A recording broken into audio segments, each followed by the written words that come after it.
ஏமா இப்ப நீ எதுக்கு இப்படி அழுதுட்டு கிடக்க? அழுகாம என்னடி பண்ண சொல்றேன்? உன் அம்மா கறி பத்த மாமியார் குடும்பம் பண்ற மாதிரியா கிடக்க சொல்லு பாப்போம். இந்த வீட்டுக்கு வந்த மருமகளை நான் மகளாட்டம் தான் பாக்கேன். ஆனா அவ என் மனசு புரிஞ்சுக்காம நான் அவளை மாமியார் குடும்பம் பண்ணுதா சொல்லிக்கிட்டு என் மகனே உன் அண்ணன் கண்ணே என்கிட்ட பிரிச்சு கூட்டிட்டு போயிட்டா பாத்துக்க. உன் வளகாப்புக்கே 2 பேரும் வரமாட்டேன்னு சொல்லிவிட்டாங்க. உன் அப்பா அதை போய் அடிச்சு பேசி திட்டிவிட்டு அதுக்கப்புறம் பாட்டிக்கு கிளம்பி வந்தாங்க. அதனாலதான் சொல்லாம கொள்ளாம அவங்க பாட்டுக்கு ஊருக்கு கிளம்பி வந்துட்டாங்க. எல்லாத்தையும் விட்டுட்டி இந்த வீட்டுக்கு வந்த மருமக வேற ஒரு வீட்டுல இருந்து வந்த பொண்ணு. ஆனா உன் அண்ணங்காரே நான் 10 மாசம் சுமந்து பெத்த வந்தானே அவனுக்கு கூட என்ன பத்தி தெரியாது சொல்லு பாப்போம். எதுக்கு எடுத்தாலும் சண்டை போட்டுக்கிட்டு இப்ப தனி கொடுத்துட்டு போயிட்டாங்க. எங்களால யாரும் எந்த கஷ்டமும் பட வேண்டாம்னு சொல்லிட்டு நாங்களே அவங்கள தனியா வச்சுக்கிட்டோம். இப்ப நாங்க பாடுக்கு தனியா கிடக்கும், அவங்க பாடுக்கு தனியா கிடக்காங்க. எம்மா நீ சொல்றது எனக்கு ஆச்சரியமா இருக்கு பாத்துக்கே. நம்ம அண்ணனா இப்படி பண்ணிச்சு. அண்ணனா அப்படி பண்ற ஆளு கிடையாதுமா. யாட்டி எல்லாம் அவன் பொண்டாட்டி சொல்லி கொடுக்கறபடி அவன் நடந்துக்கிறான். அதுக்கு என்ன செய்ய முடியும்? பரவாயில்ல இருக்கட்டும் விடு. எந்த புள்ளியோ நம்ம தப்பு சொல்லக்கூடாது. அவங்க நல்லா இருக்கணும், அது மட்டும்தான் எனக்கு முக்கியம். தனியா இருந்தாலும் சந்தோஷமா இருக்காங்கல்ல, சரி இருக்கட்டும் விட்டுட்டு நாங்களும் அவங்க வாழ்க்கையை அவங்க சந்தோஷமா வாழ்ந்தா போதும். நாங்க வேற என்னத்துக்கு எடுக்க போறோம்? கடைசி காலத்துல அவன் எனக்கு சோறு போலனாலும் பரவாயில்லை, பொண்டாட்டி பிள்ளைங்களோட சந்தோஷமா இருந்தாலே போதும். நான் வந்திருக்கேன்னு தெரிஞ்சிருந்தோம் அண்ணன் அண்ணி வந்து ஒரு 8 கூட வந்து பார்க்கல பாரு. சே எனக்கு ரொம்ப வருத்தமா இருக்குமா. ஏன் தான் இப்படி கிடக்காங்களோ தெரியல. நல்லா பாத்துக்கிற மாமியாருக்கு அடிச்சிருந்தோம். இந்த இவங்க இப்படி பண்றாங்களே, என் மாமியார் மாதிரி இருந்தாங்கன்னா அப்புறம் இவங்க என்ன பண்ணுவாங்களான்னு தெரியல. கேட்டு விட்டுட்டி நாங்க 2 பேரும் அவங்களுக்கு பாரமா இருக்கிறோம்னு நினைக்கிறாங்க போல. பரவாயில்ல இருக்கட்டும் விடு. இந்த பூமிக்கு நாங்க பாரமா இல்லல்ல, அது போதும் எங்களுக்கு. பாருட்டி ராணி, நீ ஊருக்கு வந்திருக்கின்ற விஷயம் அவங்களுக்கு தெரியும். ஆனா அவங்க வந்து பாக்கலன்றதுக்காண்டி நீயும் அவங்க மேல கோவப்பட்டுக்கிட்டு அப்படியே எழுந்துறாதே. ஒரு 8 உன் அண்ணன் வீட்டுக்கு போய் எல்லாரையும் பார்த்து பேசிட்டு வந்துரு சரியா? அப்புறமாட்டிக்கு உன் மேல தப்பு வரக்கூடாதுல்ல. இருந்தாலும் அண்ணனை விட்டு கொடுக்க மாட்டியே. எப்பவுமே அவன் ஏன் புள்ளத்தேன். குழந்தை குடும்பம் குட்டின்னு சந்தோஷமா வாழறதுக்காண்டி தானே பிள்ளைங்களுக்கு கல்யாணம் பண்ணி வைக்கிறோம். அதுக்கப்புறமாட்டிக்க வந்து நீங்க சரியில்லைன்னு குறை சொல்றது தப்பு இல்லையா? ஆனா அவங்க சந்தோஷமா வாழட்டும், அதுவே எங்களுக்கு போதும். சரிம்மா, நான் அப்புறமாட்டி போய் பாக்கேன். நீ பண்றது கொஞ்சம் கூட சரியில்லை பாத்துக்கிய. ஊருக்கு வாட்டி இந்த ஊரையே சுத்தி காட்டுறேன்னு சொல்லிவிட்டு இப்படி வீட்டுக்குள்ளே எங்க 2 பேரும் அடைச்சு வச்சிட்டு கிடக்க. அதானே ஆத்துல குளிக்க போலாம், ஏரியில குளிக்க போலான்னு சொல்லிவிட்டு கடைசியில எங்கேயும் கூட்டிட்டு போல. ஏமா கண்ணுங்களா, இதுக்கு ஏமா கச்சிட்டு கிடைக்கீங்க? இந்தா இப்பதான் ராணி கிட்ட கூட சொல்லிட்டு கிடந்தே வீட்டுல துவைக்கிறதுக்கு துணி எல்லாம் கிடக்கு, எல்லாத்தையும் குளத்துக்கு கொண்டு போய் அங்கேயே துவைச்சு அழைச்சு முடிச்சுட்டு குளிச்சுட்டு வரலாம்ண்டு. கோச்சுக்காதீங்க, இதான் புறப்பட்டுலாம். வீட்டுல சோறெல்லாம் செஞ்சு எடுத்துட்டு போனோம்னா ஒரு அடியா கொல்லிலே உட்காந்து சாப்பிட்டுட்டு பொழுதுக்கு அங்கேயே இருந்துட்டு வரலாம்ல. அதனாலதான் கொஞ்சம் நேரம் ஆகி போச்சு. ஏத்தே ராணி அக்கா ஊரை சுத்தி பாக்கணும்னா ஆசைப்பட்டு வந்தோம். கடைசியில இங்க வந்து வீட்டுல அடைப்பட்டு இருக்கிறது ஒரு மாதிரியா இருக்குல்ல. ஆமா இது என்ன ஊரு கேட்கணும்னு நினைச்சு மறந்தே போயிட்டேன். இந்தா என்ன ஊருன்னு கூட தெரியாம நாங்க பாட்டுக்கு பைய எடுத்துக்கிட்டு புறப்பட்டு வந்துட்டோம். ஒரு செல்போன் டவர் கூட வர மாட்டேங்குது. எங்க ஆட்சிக்கு போன போட்டு பேசலாம்னு பார்த்தா முடிய மாட்டேங்குது. ஒரு கடையும் இல்ல வடியும் இல்ல. எப்படிதான் நீங்க எல்லாம் இங்க இருந்துகிட்டு கஷ்டப்படுறீங்களா தெரியல. நாங்கெல்லாம் கல்யாணம் ஆகி வந்த நாள்ல இருந்து இங்க தான் கிடக்கோம். கிட்டத்தட்ட 30-40 வருஷமா கிடைக்கும். அதெல்லாம் பழகி போச்சு. நீங்களாம் ஒரு 4 நாள் இருந்தீங்க வையே, எல்லாம் பழகிடும். அதுக்கப்புறமாட்டிக்கு போனையே மறந்துடுவீங்க, டிவியே மறந்துடுவீங்க. காலையில எந்திரிச்சோமா கழனியில போய் வேலை செஞ்சோமா, ராத்திரி வந்து மறுபடியும் வீட்டுல சோறாக்கி தின்னுபிட்டு படுத்தமான்ட்டு இருக்கு. இதுக்கே நேரம் சரியா போடும். இதுக்கிடையில போனு டிவி சீரியல் எதுவும் இருக்காது, ஞாபகமும் இருக்காது. ஆமா ஆமா நீங்க சொல்றது சரிதான் ஆண்டி. எனக்கெல்லாம் டெய்லி சிறகடிக்க சீரியல் பாத்துருவேன். என்னோட பேரட்டு சீரியல். அதை பார்க்கலன்னு வச்சுக்கிடுங்க அவ்வளோதான் பைத்தியம் பிடிச்ச மாதிரி ஆயிடும். எனக்கு சிறகடிக்க சீரியல் பார்த்தாதே அந்த நாளே நல்ல சிறப்பா போகும். ஆனா இங்க வந்ததுக்கு அப்புறமா 2 டேஸ் ஆச்சு இன்னும் சீரியலே பார்க்கல. உங்க வீட்டுல டிவி இல்ல, அப்படி ஒரு சீரியல் இருக்கிறதே மறந்தும் போயிட்டேன். கேட்டீங்களா, இங்க டிவி இல்லாமலாம் இல்ல. குட்டி இருந்தா கலைஞர் டிவி கடந்துச்சு. ஆனா எங்க அப்பாவும் அம்மாவும் கழனியில வேலை சரியா இருக்கு, இதுக்கு வேற எதுக்கு வீணா காசு கட்டிக்கிட்டுன்னு அந்த பொட்டியை தூக்கி போட்டு விட்டாங்க. சரி அதை உடுக்கா, இது என்ன ஊர் மாதிரி அதை சொல்லு. ஊர் பேரு தெரியாம நான் கூப்பிட்ட உடனே புறப்பட்டு வந்தீங்களாக்கா? இந்த ஊர் பேரு கீக்குளூர். என்னது கீக்குளூரா? கீக்குளூர்னு ஒரு ஊர் இருக்கா? ஏக்கா என்னக்கா நீ ஊர் பேர் சொல்லுக்கான கீக்குளூர் மேக்லூர்னு சொல்லிட்டு இருக்க? கண்ணுங்களா கரெக்டியா, மேக்லூர்னு கூட ஒரு ஊர் இருக்கு. நாம கீக்குளூர், நமக்கு மேல இன்னும் கொஞ்சம் தூரம் போனோம்னா மேக்லூர். பாரா, அப்ப மேக்லூர்னு ஒரு ஊர் இருக்கா? ஏக்கா என்னக்கா இது பேரே வித்தியாசமா இருக்கு. கீக்குளூர் மேக்லூர் ஊர் பேரு உண்மையிலே இதுதானா? ஆண்டி நான் என்ன பொய்ய சொல்ல போறேன். இது திருவண்ணாமலை மாவட்டத்துல ஒரு ஊர் பாத்தீங்க. ஓஹோ திருவண்ணாமலையா? போ சாதான் சாதான். சரி சரி வாங்க, ஆத்துக்கு போய் துணியெல்லாம் அழிச்சுட்டு அப்படியே தண்ணியில ஒரு ஆட்டம் போட்டுட்டு வருவோம். சரி இருட்டி, நான் போய் துணி துவைக்கிற சோப்பு அப்புறம் துவைக்கிறதுக்கு துணி எல்லாத்தையும் கொண்டாடுறேன். ஏக்கா இரு, நீ எதுக்கு எல்லா வேலையும் எழுத்து போட்டு செஞ்சுட்டு இருக்க? அதை நாங்க 2 பேரும் கிடக்கும்ல, நாங்க எடுத்துட்டு வரோம், நீ வா. ஏமாடி ராணி, நீ பிள்ளைகளெல்லாம் கூட்டிக்கிட்டு எல்லாரையும் கூட்டிக்கிட்டு ஆத்துக்கு போ. நான் சோத்து பானையில தூக்கிக்கிட்டு அங்க வந்துடுறேன், சரியா?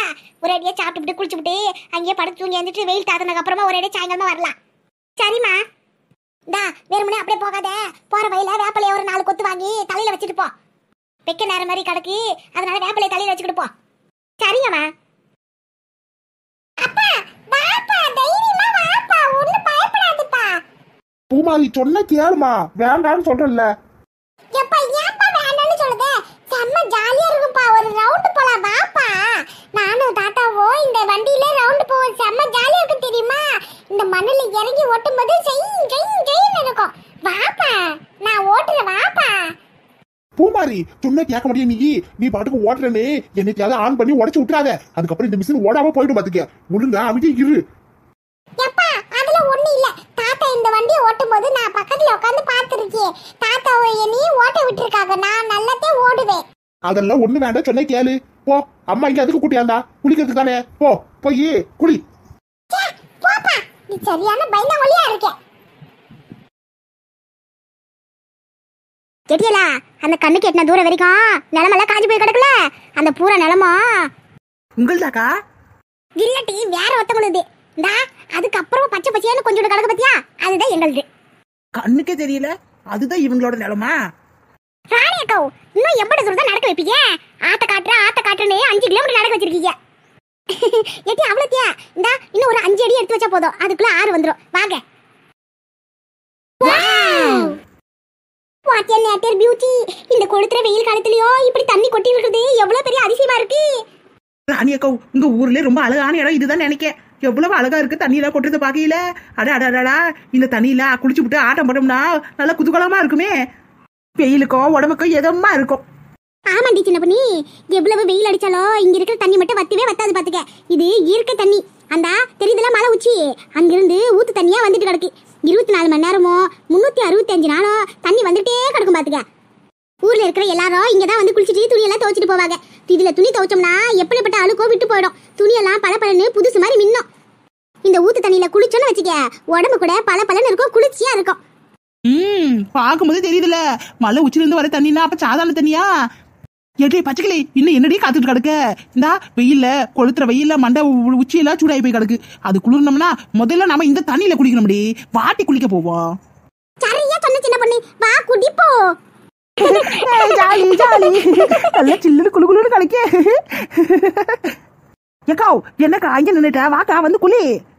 ஏட்டி நான் என்ன குத்தாட்டம் போட்டு குளிக்கிற நிலைமையில கிடைக்கும்? வவுத்துல ஒரு புள்ள இருக்கு, கல்லுல எங்கேயாச்சும் பாசி கீச பிடிச்சிருக்கோம், காலையில வச்சா வலிக்கு விழுந்தவனே எங்க அம்மா சொல்லிதான் விட்டுருக்கு. நாளா வரல, நான் துணியை துவைச்சு அலசுறேன், நீங்க 2 பேரும் குளிக்க. சின்ன பொண்ணு, இது ராணி அக்கா ஊரு, அவங்க எப்ப வேணாலும் வந்து குளிக்கலாம். அதை சொன்னாங்கல்ல, 365 நாள் தண்ணி வந்துகிட்டே கிடக்கும்னு. நாம அதிசயமா ஏதோ ஒரு நாள் இங்க வந்திருக்கோம், அதனால நாம என்ஜாய் பண்ணுவோம். ராணி அக்கா அப்புறமேட்டுக்கு அவங்க குழந்தையோட வந்து குளிப்பாங்க. அதுவும் சரியா, ஜாலி. பச்சைக்கிளி, நான் எங்க இருக்க கண்டுபிடி பாப்போம். சின்னப்படி என்ன முடி தெரிஞ்சு மூஞ்ச காணோம். ஏடி சின்னப்படி எந்திரச்சு வாடி, மூச்சு முட்டி செத்துக்கிட்டு போறாவா? அடி பொடி போடியே. இந்த மாதிரி எனக்கு உள் நீச்சல், வெளி நீச்சல், எதிர் நீச்சல் எல்லா நீச்சலும் தெரியும். நிஜமா சொல்லுற? எப்படி? ஆமா, எப்ப கத்துக்கிட்ட? அதெல்லாம் பள்ளிக்கூட படிக்கும் போதே கத்துக்கிட்டேன். பாரு, அவ்வளவு சின்ன வயசுல கத்துக்கிட்டியா? எழுத படிக்க தெரிஞ்சா யார் வேணாலும் கத்துக்கலாம். எழுத படிக்க தெரியணுமா? என்ன சொல்ற? ஆமாண்டி, எதிர் நீச்சல், உள் நீச்சல், வெளி நீச்சல், சைடு நீச்சல், குப்பர நீச்சல்னு எல்லாமே எனக்கு எழுத தெரியும். அடிச்சி, நான் எழுதுற நீச்சல் சொல்லல, தண்ணியில நீச்சல் அடிப்பாங்கல அத சொன்னேன். ஓ அதுவா? யாருக்கு தெரியும்? என்னமோ எல்லாம் நீச்சல் அடிக்க தெரிஞ்ச மாதிரி பேசுன, கடைசில எழுத படிக்கதான் தெரியுமா? இவ்வளவு பேசுறியா, உனக்கு தெரியுமா? நான்லாம் உன்ன மாதிரி இல்ல, தெரியும்னா தெரியும்னு சொல்லுவேன், தெரியாதுன்னா தெரியாதுன்னு சொல்லுவேன். ஆஹாஹா, சரிதான். ராணி அக்கா நல்ல குளுன்னு சூப்பரா இருக்குக்கா. இந்த வெயில்ல இப்படிப்பட்ட தண்ணியில குளிக்கும் போது அடாடா அந்த சுகமே தனி. எங்க ஊர்ல மட்டும் இந்த மாதிரி இருந்துச்சுன்னு வச்சுக்க, தினமும் நான் ஆத்துல தான் குளிப்பேன். ஏடி இதெல்லாம் சாதாரண விஷயம். இங்க இருக்கிறீங்களா முக்காவாசி பேரு வீட்டுல தான் குளிப்பாங்க, ஆம்பளைங்க மட்டும்தான் ஆத்துல வந்து குளிப்பாங்க. இந்த மாதிரி துணி துவைக்கிற வேலை இருந்துச்சுன்னா அப்ப வந்து அப்படியே பொம்பளைங்களே குளிச்சுக்கிட்டு அப்படி துணியெல்லாம் அலசிட்டு போவோம், அவ்வளவுதான். மத்தபடி யாரும் இங்க வந்து தினமெல்லாம் குளிக்க மாட்டாங்க. ஆமா பின்ன, உங்க ஊர்ல தான் இது 24 hours வருதுன்னு சொல்றீங்களே, அப்படி இருக்கீங்களே, இதோட அருமை உங்களுக்கு எப்படி தெரியும்? எங்க ஊர்ல எல்லாம் இந்த மாதிரி இல்லவே இல்ல. அதனாலதான் எங்களுக்கு இது மேல குளிக்கணும்னு ஆசையா இருக்கு. எப்படி பச்சைக்கிளி என்ன நான் சொல்றது சரிதானே? ஆமா சரிதான். என்ன பண்றது, இருக்கும்போது அது அருமை தெரியாது, இல்லாதவங்களுக்கு தான் அதோட அருமை தெரியும். சரி இரு. என்ன சின்ன பொண்ணு நாய் மாதிரி மாப்பு பிடிக்கிற, என்னாச்சு? இல்ல ஏதோ நல்ல கம கம்மன்னு வறுக்கிற வாசனை வருது. அநேகமா மீன் நினைக்கிறேன். மீனா? பின்ன காட்டுல இருக்கிற மானா? மீன் தாண்டி நல்ல மாப்ப முடிச்சு பாரு. நல்ல முருக எண்ணெய ஊத்தி மீனை வறுக்கிற வாசனை கம கம்மன்னு மூக்கு தொலைக்குது பத்தியா? ஆஹா ஆமா, நீ சொல்றது சரிதான். ஐயோ, இல்லாத போலாத பசியை தூண்டி விட்டுரும் போல இருக்கே. யார் இந்த மீனை வறுக்கிறான்னு தெரியலையே. கனகலா இங்க பாருங்க. அத்தை அங்க உட்காந்து என்ன பண்ணிட்டு இருக்கீங்க? நீங்களும் அப்ப மீன் வறுத்துட்டு இருக்கீங்க? நானே தான். குடிச்சுட்டு வாங்க, எல்லாம் சூடா சாப்பாடு கொண்டு வந்திருக்கேன். சுட சுட மீன் வறுத்து தரேன், சாப்பிடுவீங்க. எப்படி பச்சைக்கிளி? பசி தாங்க முடியல, பறந்துட வேண்டியதா. ராணி அக்கா கேட்டி, அக்கா தான் அவ்வளவு துணி துவைச்சுக்கிட்டு பிஸியா கிடக்காங்கல்ல. வா நாம போய் மீன் வறுவலை பிரிச்சு மேய்ஞ்சிட்டு வந்துருவோம். வந்துட்டு மறுபடியும் ஒரு ஆட்டத்தை போடுவோம். அதுக்கப்புறமேட்டுக்கு மறுபடியும் ஒரு ரவுண்ட் போய் பிரிச்சு மேய்ஞ்சிட்டு மறுபடியும் வந்து ஆட்டத்தை போடுவோம். அதுவும் சரியா, வா போவோம். நாங்க வந்துட்டோம். என்னம்மா வாங்க, உடனே வந்துட்டீங்க. நல்லா குளிக்க வேண்டியதானே? சித்தி நீங்க வேற அடிக்கிற வெயிலுக்கு சும்மா குத்தால அருவியில குளிச்சது மாதிரி இருக்கு உடம்பு. குளு குளுன்னு நல்லா ஜாலியா குளிச்சோமா. இதுல வேற பசி வந்து அதிகமாயிடுச்சு. நீங்க வேற சுட சுட மீன் வேற வறுக்கிறீங்க. கம கமன்னு வாசனை கண்ணை கட்டுது. கண்ணு காது மூக்க எதுவும் வேலை செய்ய மாட்டேங்குது. ஒரு புடி புடிச்சுட்டு மறுபடியும் போய் குளிச்சாத்தியா உடம்பு நல்லா இருக்கும். அதனாலதான் உடனே ஓடி வந்துட்டோம். முதல்ல சீக்கிரம் வந்து மீன் வரல கொடுங்க. நல்ல வாசனை சூப்பரா இருக்கே. ஆமாங்க ஆண்டி, வாயில வர எச்சி ஊறுது. சீக்கிரம் ஆளுக்கு ஒரு மீனை பிச்சு கொடுங்க. சரி சரி, இந்தாங்க சாப்பிடுங்க. அடேங்க அப்பா, மீனுக்கு மசாலா எல்லாம் அம்மியில அரைச்சி போட்டிருக்கீங்களோ? கம கமன்னு வாசனை வருது. ஆமா மச்சின போட்டு கரெக்டா கண்டுபிடிச்சிட்டேன். ஆண்டி அவ தொழில அதுதான், ஹோட்டல் கடை வச்சிருக்காள. அதனாலக்கே ஒவ்வொரு மசாலாவும் எப்படி அரைக்கணும், எப்படி அரைச்சாங்கன்னு எல்லாத்தையும் கண்டுபிடிச்சிருவா. கேட்டே, இந்த மீனுக்கு என்னென்ன மசாலா போட்டு அரைச்சிங்கன்னு அந்த ரகசியத்தை கண்டிப்பா எனக்கு சொல்லணும். இதே மாதிரி நானும் செஞ்சு உங்க மகனை போட்டு அசத்த போறேன். சொல்லிட்டா போச்சு, அதுக்கு என்ன பெருசா ஒரு சீக்கிரம் இல்ல. நீ ஊருக்கு போகையில நான் சொல்றேன், கவலைப்படாத. இந்த இயற்கை அழகை ரசிச்சுக்கிட்டே அப்படியே ஒரு குளியல போட்டுக்கிட்டு குதூகலமா உட்காந்து மீன் சாப்பிட சுகமே தனிதான்.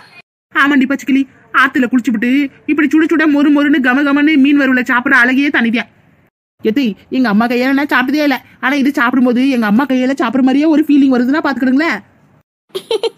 இது ஆத்து மீனுமா, அதுதான் நல்லா இருக்கு. கடல் மீனெல்லாம் உப்பு கறிக்கும், அந்த அளவுக்கு ருசி வராது. ஆத்து மீன், ஏரி மீன், சேத்து மீன் தான் சாப்பிடறதுக்கு நல்லா இருக்கும். சாப்பிடுங்க சாப்பிடுங்க. சாப்பிட்டுட்டே மறுபடியும் ஆத்துல போய் ஒரு குளியல போடுங்க, உடம்பு இன்னும் குளிச்சியா இருக்கும். சரி எத்தி. ஆண்டி, ராணி அக்காவும் பாவ துணி துவைச்சிட்டு இருக்காங்க. அவங்களுக்கு 2 பீஸ் மீன் எடுத்து வைங்க. சின்ன பொண்ணு இருக்கிற வேகத்தை பார்த்தா பூராத்தையும் காலி பண்ணிவிடுவா போலியே.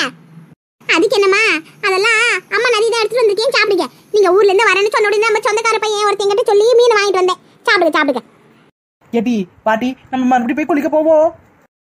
ஆசை தோசை, நீ மட்டும் கொட்டிக்கிட்டா போதுமா? நான் சாப்பிட வேணாமா? நீ வேணா போய் குளி, நான் சாப்பிட்டு முடிச்சுட்டே வந்து குளிப்பேன். சரி போ, நான் குளிச்சுட்டு மறுபடியும் ஒரு ரவுண்டு வந்து சாப்பிடுவேன். அப்ப நீ மறுபடியும் குளிக்க போவியே, அந்த கேப்ல நான் மறுபடியும் சாப்பிடுவேனே. அதுதான் இங்க நடக்காதே. நான் குளிக்க மறுபடியும் வர மாட்டேனே. நீ இங்க இருக்கிற வரைக்கும் நானும் உட்காந்து சாப்பிடுவேனே. அடி பாவி, நீ செஞ்சாலும் செய்வ, உன்னையால நம்ப முடியாது. பாட்டி முதல்ல நான் குளிக்கும் போது நீயும் சேர்ந்தாப்புல குளி, வா. விளையாட்டு பிள்ளைகளா கிடக்குங்க. பட்டணத்து பிள்ளைங்க கிராமத்தை முதல் தடியா பார்க்கும்போது இப்படிதான் சந்தோஷமா தைய தக்காளி குதிச்சு சந்தோஷமா நடக்குங்க. கடைசியில கிராமத்திலேயே செட்டில் ஆயிடுங்கன்னு சொன்னா மட்டும் செட் ஆக மாட்டேங்குது. எப்பயாச்சும் ஒரு தரம் கிராமத்து பக்கம் வரணும் போகணும்னு சொல்லுதுங்க. மற்றபடி பட்டணத்திலே தான் இருக்கணும். ஆனா பணம் கொடுத்து வாங்கி சாப்பிட்டாலும் பரவாயில்ல, பட்டணத்துல இருக்கலாம் அப்படின்னுதுங்க. கிராமத்து பக்கம் அப்பப்ப நல்லது கெட்டதுக்கு மட்டும் வந்து போதுங்க. இப்படி இருந்தா இப்படிதான் இருக்கும். கிராமத்தோட அருமெல்லாம் பட்டணத்து பிள்ளைகளுக்கு அப்பப்ப அந்த பக்கம் வந்து பார்த்தாதான் தெரியுது. இல்லாட்டி எங்க தெரியுது?